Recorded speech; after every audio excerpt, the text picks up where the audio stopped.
Several years ago, I started making snowman families out of paint stir sticks. And if you're interested, I'll have a link to that tutorial at the end of this video. But last year, I decided I wanted to make a set for my son's family. The problem is, this is as far as I got. So I planned on finishing them this year. But this summer, Tim had to rebuild a fence for my son, and he brought me home these leftover pieces. And the second I saw it, I thought, oh my gosh, this would be so perfect for making snowmen. And then Tim asked me what I thought about making a snowman family out of pieces of the old fence, which would then make it even more special. But they didn't have the same cut design at the top, which is no problem because Tim took out the new pieces and cut the old pieces to have the same shape so that I could do the snowman family. Okay, so this is not a tutorial in any way. I just wanted to share with you what I made, and I thought I would show you some of the things that I used to make these. So I'm going to start off with the eyes and the buttons down the front. And what I used are, get them out of the bag here, these little wooden half beads. So they're flat on the back side and then rounded on the top. And I painted them black and just glued those on. And to glue those on, I used my Beacon 3-in-1 glue.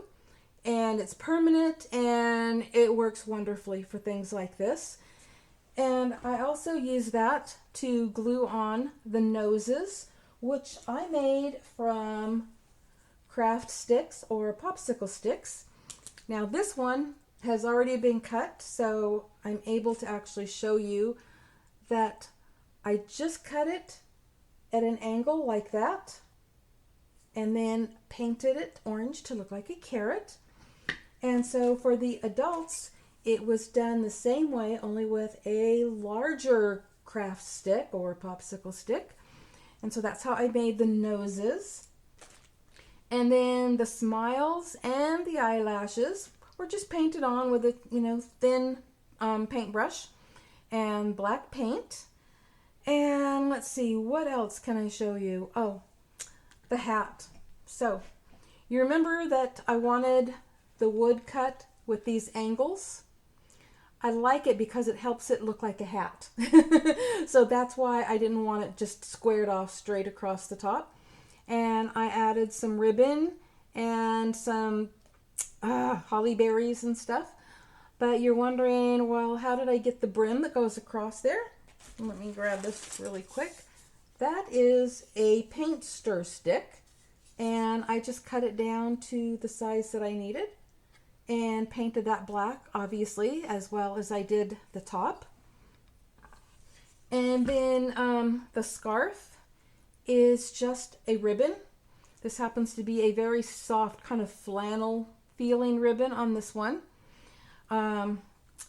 This is just, again, ribbon. These all happen to have the wire edging, which in a way is fun because then you can kind of shape it.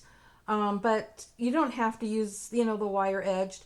Also, normally I would glue them down, but on these, I use these little tacks. I'm not sure exactly what they're called. They may be furniture tacks, but I use those to hold it down. But on previous ones that I have made, I just glue the scarves on.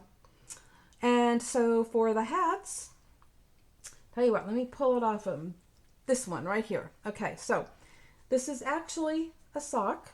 So underneath it is the same, see if you can see that, the same shape as all the boards.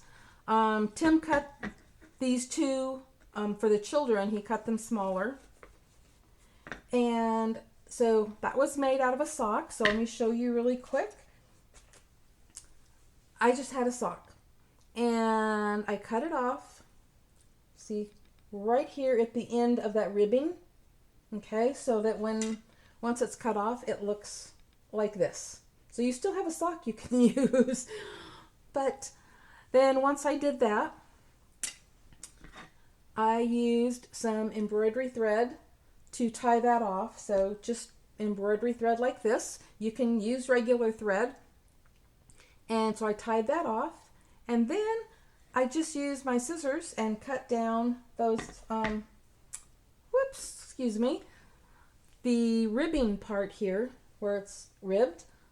I just used my scissors and I cut in between each one of those, and that's how I got the little poofy thingy on the top.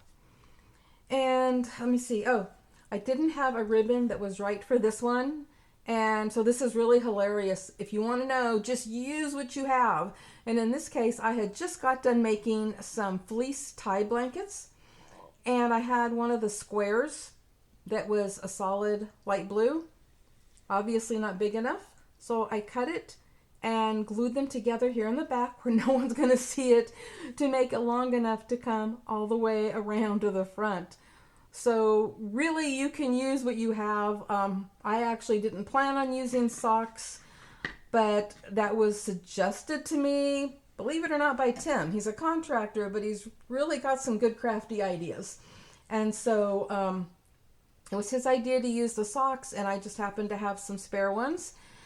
And you know, popsicle sticks, you could probably find other things to do those with. And in reality, if you just wanted to paint everything on, you don't even have to use popsicle sticks or these little wooden half beads. You can just paint them on. I mean, these are just a really cute idea. And like I said, this is for my son's family. So this is my son and his wife and their little girl and their brand new baby boy. So there you go. I just wanted to share these with you and maybe give you some inspiration of your own. Or if you want to see how I do this with the paint sticks instead of pieces of wood, I will have that video linked on the screen right here at the end of the video. So hope this gives you some great ideas, and happy crafting, everyone. Bye-bye.